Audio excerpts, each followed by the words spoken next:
Greetings, hunters, to a fabulous day. I hope you're having one as well.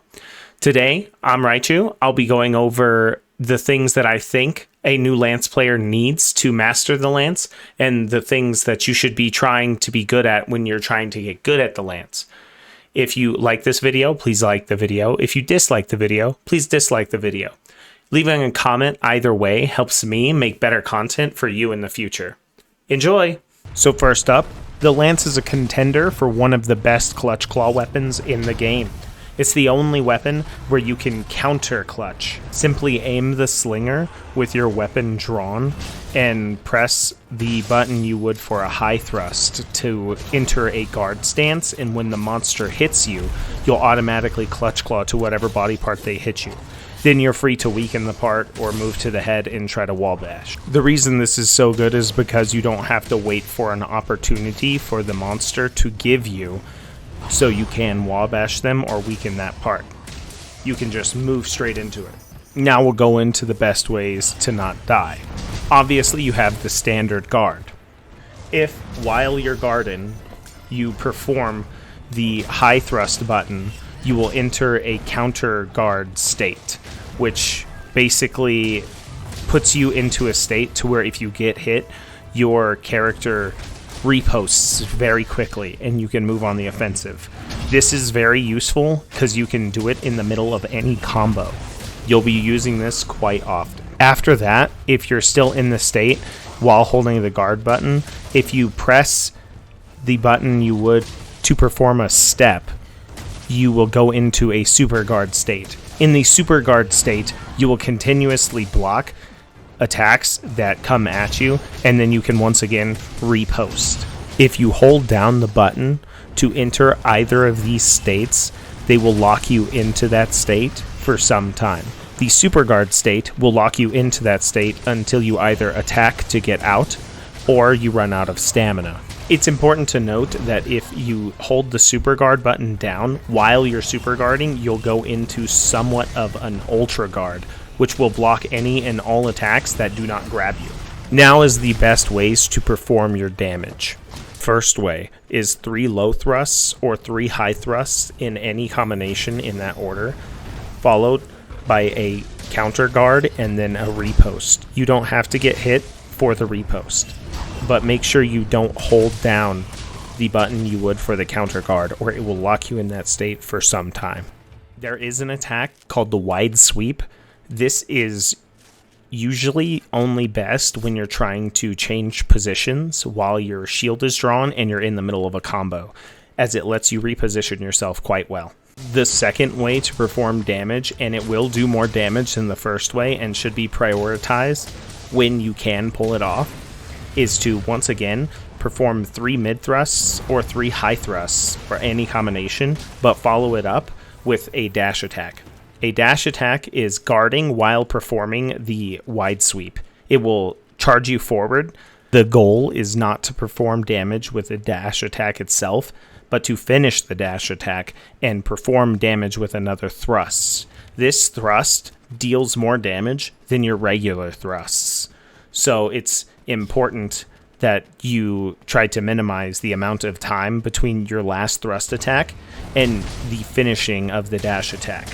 And doing this minimization of time will net you the most damage throughout the fight. The dash attack also happens to be the fastest way to catch up to a monster, and it is very quick and pretty cool too. The best tips I can give you if you're interested in the Lance is to work on your timing and work on knowing the monster as to know when to perform what thrust attacks. Doing this will make you the best Lance player you can be. There is more to the Lance, but this is what you should get good at first. Once you get good at this, you can be a really good Lance player. I will go over some jewels that you'll need for your build, as some perks on a Lance are quintessential to playing the Lance. So for the Lance, there are a couple decorations that I think are mandatory. So the first one is Shield Jewel 2.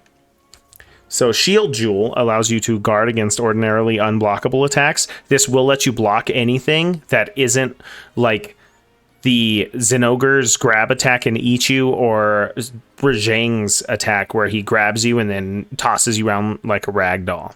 Everything else this will block. The Brace Jewel, if you plan to play in multiplayer, you do need 1 level of flinch free.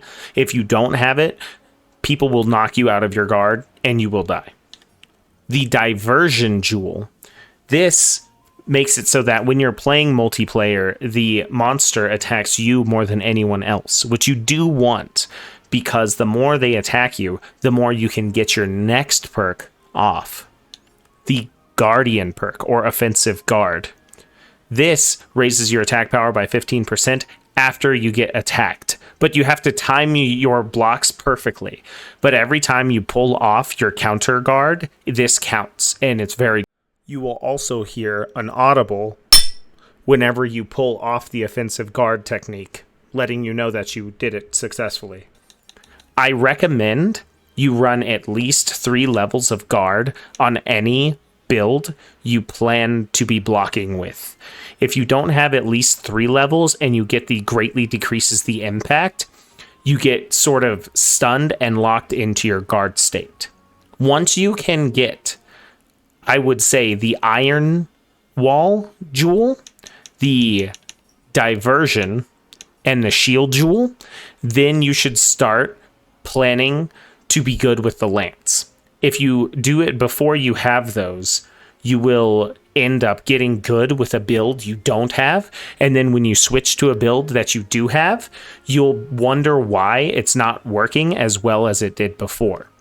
The Lance all comes down to timing and consistency with your damage.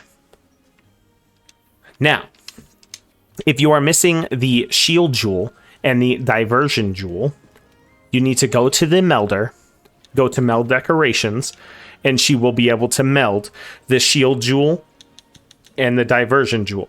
If you play by yourself, I highly recommend also putting a Shaver Jewel on your Lance. This will enable your Lance to drop slinger ammo whenever you weaken a monster, which is very good and very needed.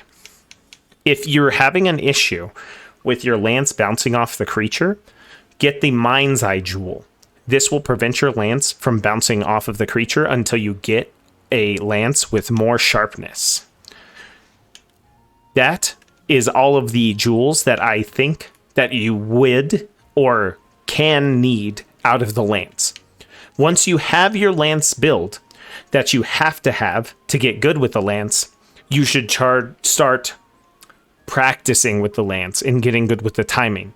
If you alter your timing after you got good with the Lance, you will start screwing yourself. This happens with every weapon I see. People get good with a greatsword and then they put focus on their greatsword and they die way more. And they're wondering why they die.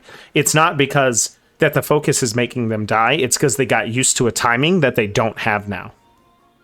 So I hope you enjoyed that small tidbit. So thanks for watching my Lance tutorial. If you think I missed anything, please let me know in a comment below. If you're missing any jewels from the mentioned before Lance, check this side. Hopefully that link is there whenever you're watching this video. If you're interested in seeing my YouTube journey, please consider subscribing. I will be doing cyberpunk after I finish with all of the other weapons in Monster Hunter World. And if you would like to check out those, go to my Monster Hunter World playlist. They should be in there. Have a good one. Raichu, signing off again.